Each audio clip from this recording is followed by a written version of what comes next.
மயிலாடுதுறை தரங்கம்பாடி பகுதியில் காதல் ஜோடிகள் மரணமடைந்த விஷயத்தில் தற்கொலையா இல்லை ஆணவ படுகொலையா அப்படின்ற விவாதமே பார்த்தீங்கன்னா சமூக வலைதளங்களில் பரபரப்பாக பேசப்படுகிறது.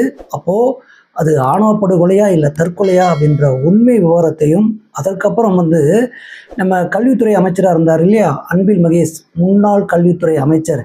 இவர் பார்த்தீங்கன்னா டி நகரில் லஞ்ச பணம் வாங்கி எண்ணுவதற்கும் சேர்ப்பதற்கும் ஒரு ஆபீஸே போட்டிருந்தாராம். அதை பற்றியும், அதற்கப்புறம் சவுக்கு சங்கர் அவர்கள் அருண் ஐபிஎஸ் மீது குண்டர் சட்டம் தவறாக பயன்படுத்தப்படுகிறார் அப்படின்னு சொல்லி ஒரு வழக்கு பதிவு செஞ்சிருந்தாரு. இந்த வழக்கு விசாரணைக்கு வந்தது. அங்கே நீதிமன்றத்தில் நடந்தது என்ன அப்படின்றதையும் இந்த வீடியோவில் முழுசாகவே அலசிடுவோம். மறக்காமல் சப்ஸ்கிரைப் பண்ணிட்டு பாருங்கள். இந்த 2026ஆம் ஆண்டு தற்போது நிலவரப்படி 12 ஆவண படுகொலை நடந்திருப்பதாக தகவல் வெளியாக இருக்கிறது. இதற்கு முன்னாடி இருந்த ஆட்சியாளர்கள்லாம் பார்த்திங்கன்னா இதற்கு ஒரு சட்டம் இயற்றப்பட்டு பார்த்திங்கன்னா அந்த ஆணவ படுகொலைக்கு ஒரு முற்றுப்புள்ளி வைப்பாங்கன்னு சொல்லி எல்லாரும் எதிர்பார்த்துருந்தாங்க. ஆனால் அது நடக்காமையே போயிடுச்சு.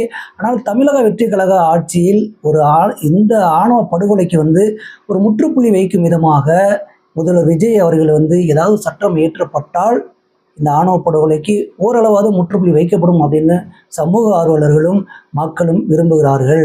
இதை விஜய் அவர்கள் கவனத்தில் கொண்டார்னா நல்லா இருக்கும். இதில் மயிலாடுதுறையில் உண்மையுமே என்னதான் நடந்துச்சு அப்படின்னு பார்த்தோம்னா, அதாவது பார்த்திபன் என்ற ஒரு நபர் பார்த்திங்கன்னா தலித் இனத்தை சேர்ந்தவர். அதில் 2 விஷயம் கூறுகிறாங்க. அதாவது பார்த்திங்கன்னா தேவேந்திர குல வேளாளர்னு சொல்கிறாங்க, ஒருத்தர் பறைய இனத்தை சேர்ந்தவர் அப்படின்னு சொல்கிறாங்க. 2 விதமாகவே பார்த்திங்கன்னா சமூக வலைதளங்கள் பேசப்பட்டு வருகிறது. இதில் உண்மை நிலவரம் என்னென்னா தேவேந்திர குல வேளாளரை சேர்ந்தவர் தான் அப்படின்னு சொல்லி ஆணித்தரமாக சொல்கிறாங்க. இங்கே பார்த்திங்கன்னா அந்த சிறுமி வன்னியர் இனத்தை சேர்ந்தவர்னு சொல்கிறாங்க. இவங்க இருவருமே 3 வருட காலமாக காதலித்து வந்திருக்காங்க. அப்போ 3 வருட காலமாக காதலித்து வந்தாங்க அப்படின்னா அந்த சிறுமிக்கு தற்போது 17 வயசு தான் ஆகுதுன்னு சொல்கிறாங்க. அந்த பையனுக்கு 19 வயசு தான் ஆகுதுன்னு சொல்கிறாங்க.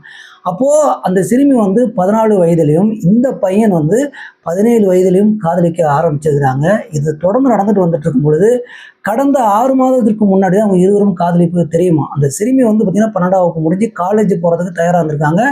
இங்கே இந்த பார்த்திபன், அந்த சிறுமி பேரை நான் சொல்ல விரும்பவில்லை, ஏனென்றால் பெண்களின் நலன் கருதி அதை சொல்ல விரும்பவில்லை. ஆனால் அந்த பார்த்திபன் அவர்கள் பார்த்திங்கன்னா கொத்தனார் வேலையும் மற்ற இதர வேலைகளும் செஞ்சுக்கிட்டு வந்துட்டு இருக்காராம். ஆனால் இவங்க இருவரும் காதலித்து திருமணம் செய்து கொள்வதாக முடிவு செஞ்சுட்டு தான் காதலிச்சிருக்காங்க. ஆனால் அது வீட்டுக்கு தெரிஞ்சதுக்கப்புறம், அந்த சிறுமி வீட்டுக்கு தெரிஞ்சதுக்கப்புறம் பார்த்திங்கன்னா சாதி காரணமாக 2 பேரையும் பிரிப்பதற்கு முயற்சி செஞ்சுருக்காங்க. ஆனால் பிரிக்க முடியல. இருவருக்குள்ளேயும், அதாவது இரு குடும்பங்களுக்குள்ளேயும் பார்த்திங்கன்னா தொடர்ந்து பிரச்சனை போய்கிட்டே இருந்துருதுங்க. ஒரு கட்டத்துக்கு மேலே இதை விட்டோம்னா கண்டிப்பாக திருமணம் செஞ்சுக்குவாங்க, நமக்கு அவமானமாக போய்விடும் அப்படின்னு சொல்லி சிறுமி வீட்டார் அந்த பையனை பார்த்திங்கன்னா கண்டிச்சிருக்காங்க. அந்த கண்டிப்புக்கும் அவர் அசர மாதிரி தெரியல. அதற்கப்புறம் இவர்கள் இருவரும், அதாவது இறந்ததற்கு முன்னாடி பார்த்திங்கன்னா அன்று 7 மணிக்கு இரவு அவங்க இறக்குறாங்க. அந்த 7 மணிக்கு பார்த்திங்கன்னா பிரச்சனை பெருசாயிருக்கு. அந்த பையனை பார்த்திங்கன்னா வெளியூர்லேருந்து 4 பேர், இந்த சிறுமி குடும்பத்தார் வெளியூர்லேருந்து 4 பேர் வரவழைச்சி உள்ளூர்லேருந்து ஒரு 4-5 பேரும் போய் அந்த பையனை அடித்ததாகவும் பார்த்திங்கன்னா இனிமேல் ஏதாவது எங்கள் குடும்ப பெண்ணோட நீங்கள் ஏதாவது பேச்சுவார்த்தை ஏதாவது வச்சுக்கிட்டு அப்படின்னா சும்மா விட மாட்டேன்னு சொல்லிட்டு அதாவது சொல்லி வான் பண்ணிட்டு போனதாக தகவல் இருக்குது. சில பேர் என்ன சொல்கிறாங்கன்னா அடித்ததாகவும் சொல்கிறாங்க. அப்போது முழுமையாக அங்கே அடித்தும் இருக்கிறார்கள், கண்டித்தும் இருக்கிறார்கள். அப்படி இருக்கும் பொழுது இவங்க இருவருமே பார்த்திங்கன்னா இரவில் காணல. அப்போது அந்த பெண் வீட்டை சேர்ந்த அந்த சிறுமியோட அப்பா என்ன பண்ணுறாரு, அங்கே இருக்கிற காவல் நிலையத்தில் போய் புகார் கொடுக்குறாரு, எங்கள் சிறுமியை காணவில்லைன்னு சொல்லி. இந்த பக்கம் பார்த்திங்கன்னா பையனை காணவில்லைன்னு சொல்லிட்டு விட்டாங்க. பையனை எப்பயுமே அசால்ட்டாக விட்டுருவாங்க, வந்துடுவோம் அப்படின்ற ஒரு காரணத்துக்காக. ஆனால் சிறுமி வீட்டில் வரலைங்க. வராத போது அடுத்த நாள் காலையில் பார்த்திங்கன்னா இருவரும் இறந்ததாக தகவல் வெளியாகிறது. அதாவது பார்த்திங்கன்னா ஒரு ஊருக்கு ஒதுக்குப்புறத்தில் இருக்கிற ஒரு சாலை, அதாவது கொட்டகை இருக்குது. அந்த கொட்டகையில் தூக்கிலிடப்பட்ட மாதிரி இருவரும் இறந்திருந்தார்கள். அந்த படத்தை பார்க்கும்பொழுது, அந்த வீடியோ பார்க்கும்பொழுது நமக்கே பதப்பதிக்கிற மாதிரி இருக்குது. இப்போ இதில் தான் 2 விஷயங்கள் கூறப்படுகிறது. என்னென்னா, ஒன்று, காவல்துறையில் போய் அந்த சிறுமியின் அப்பா புகார் கொடுத்ததுக்கப்புறம் தேடும் படலம் நடந்திருக்குது. காவல்துறை தேடும் படலம் நடந்திருக்கு. அவங்க என்ன பண்ணியிருக்காங்கன்னா அந்த பையனோட ஃபோன் நம்பரையும் இந்த சிறுமியோட ஃபோன் நம்பரையும் ட்ரேஸ் அவுட் பண்ணி போய் அந்த இடத்த கண்டுபிடிச்சதுன்னு சொல்கிறாங்க. ஆனால் இன்னொரு பக்கம் என்ன சொல்கிறாங்கன்னா, அங்கே வந்து பார்த்தீங்கன்னா அந்த ஊரில் இருக்கிறவங்க அந்த இருவரும் பார்த்தீங்கன்னா அங்கே இறந்துருக்காங்க, தூக்கில் தொங்கிட்டு இருக்காங்கன்னு சொல்லி காவல் நிலையத்தில் புகார் கொடுத்து வந்ததாகவும் சொல்கிறாங்க. இப்படி முரண்பட்ட சில விஷயங்கள் நடந்தாலுமே காவல்துறை அந்த ஸ்பாட்டுக்கு வந்துட்டாங்க. வந்ததுக்கப்புறம் பார்த்தீங்கன்னா அங்கே பார்த்தீங்கன்னா அவங்கள பிரேத பரிசோதனைக்கு எடுத்து கொண்டு போய் விட்டார்கள். இப்போது குடும்பத்தார், அதாவது பார்த்தீங்கன்னா அந்த பையனோட பார்த்திபனோட குடும்பத்தார் என்ன பண்ணுறாங்கன்னா, கண்டிப்பாக இருவரும் தற்கொலை செய்து கொள்ளவில்லை. இவர்கள், அதாவது சிறுமியின் வீட்டார் வந்து ஆணவ படுகொலை செய்து விட்டார்கள். இது ஆணவ படுகொலைன்னு நீங்கள் வழக்கு பதிவு செஞ்சால் தான் நாங்கள் உடலை வாங்குவோம்னு சொல்லி போராட்டங்களை நடத்த ஆரம்பிச்சிட்டாங்க. இப்போ இதில் குற்றம் சாட்டுறது என்னன்னா, இவர்கள் தூக்கிலிட்டார்னா, அதாவது இருவரும் தூக்கிலிட்டு தற்கொலை செய்து கொண்டார்கள் அப்படின்னா, அவர்கள் ஏன் பக்கத்தில் இருக்கிற மூங்கியில் இரத்தக்கரை இருந்துச்சு? அந்த இரத்தக்கரை எப்படி வந்தது? அப்போ அடித்திருந்து ஏதோ ஒரு துன்புறுத்தி தான் இவர்கள் தூக்கிலிட்டு இருக்காரு அப்படின்ற குற்றச்சாட்டை அந்த பையனோட குடும்பத்தார் வைக்கிறாங்க. இன்னொரு விஷயம் என்னன்னா, அந்த பையன் வந்து பார்த்தீங்கன்னா இப்படி வந்து பின்புறமாக போட்டு தூக்கிலிட்டு தற்கொலை செஞ்சுருக்காங்க. ஆனால் அந்த சிறுமி இருக்காங்க பார்த்தீங்களா, அவங்க முன்புறமாக போட்டிருக்காங்க. இப்போ இதெல்லாம் ஒரு முரண்பாடாக இருக்கிறது.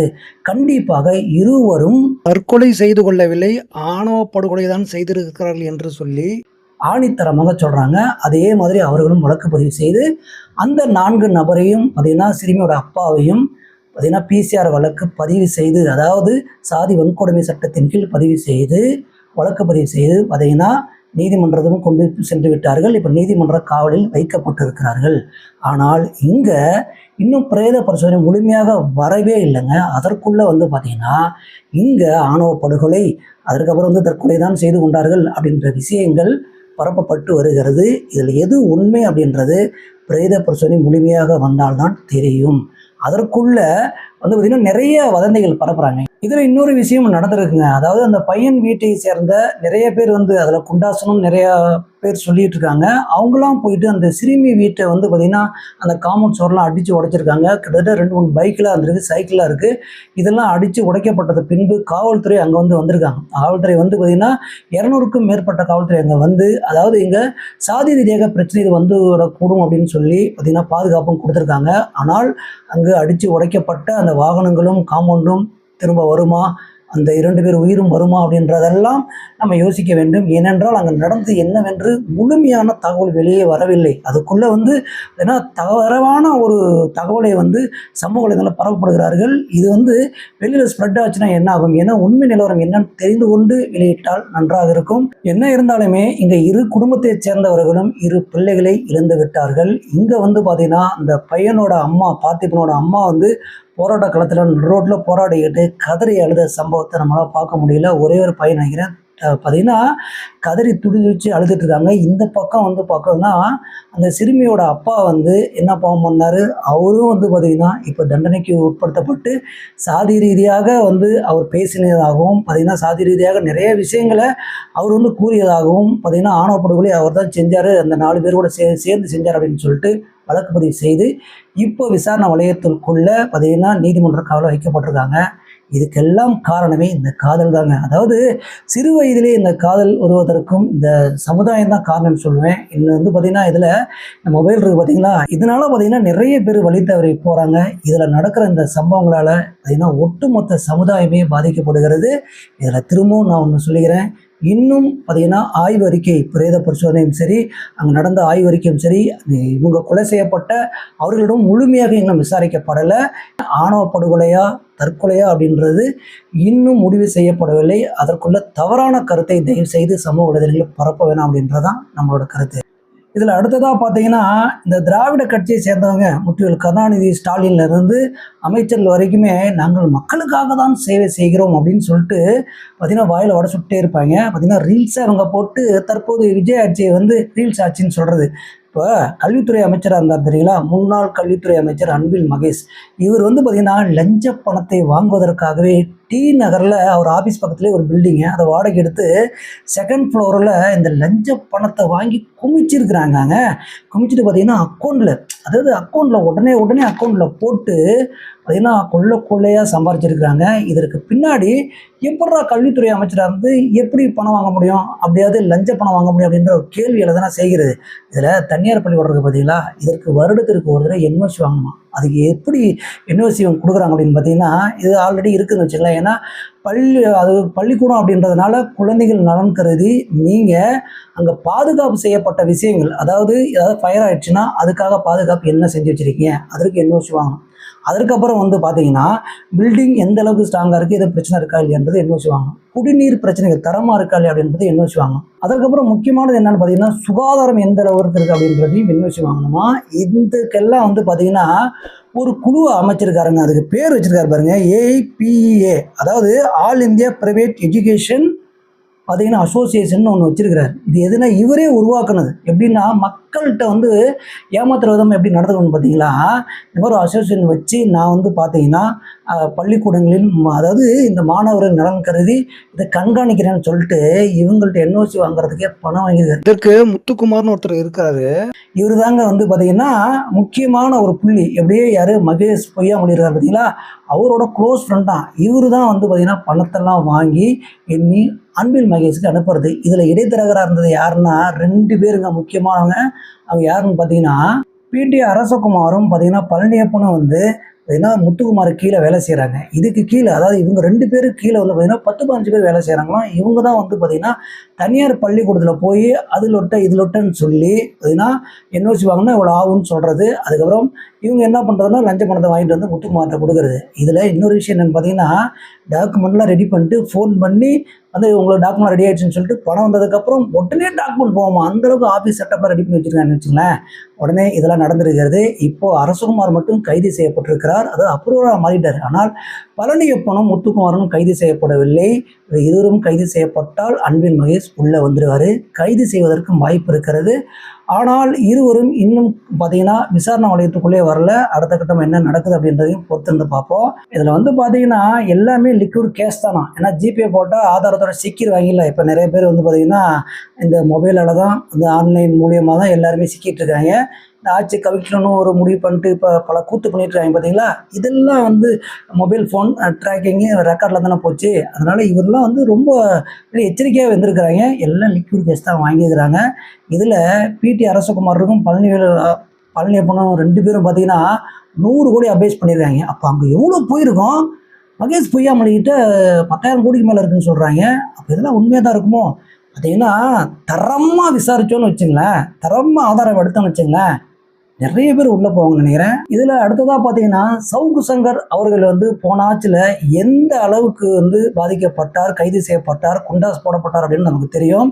இதனால் வந்து IPS அருண் அவர்களுக்கும் சவுக்கு சங்கர் அவர்களுக்குமே ஒரு மோதல் போக்கிலேயே போயிட்டு இருந்தது. அதாவது சவுக்கு சங்கர் அவர்கள் என்ன பண்ணாலும் சரி அவர் விடமாட்டேன்னு சொல்லி எங்கள் மேலிடத்தின் உத்தரவு வந்தால் உடனே வந்து அவர் மேலே குண்டாஸ் போடுறது இதை தொடர்ந்துக்கிட்டே இருந்ததுனால தற்போது சவுக்கு சங்கர் அவர்கள் வந்து பார்த்தீங்கன்னா அருண் IPS வந்து பார்த்தீங்கன்னா சட்டத்துக்கு விரோதமாக ஒருவர் மீது குண்டாஸ் போடுவார் அப்படின்னு சொல்லி வழக்கு தொடர்ந்தார். இது நேற்று வந்து விசாரணைக்கு வந்ததுங்க.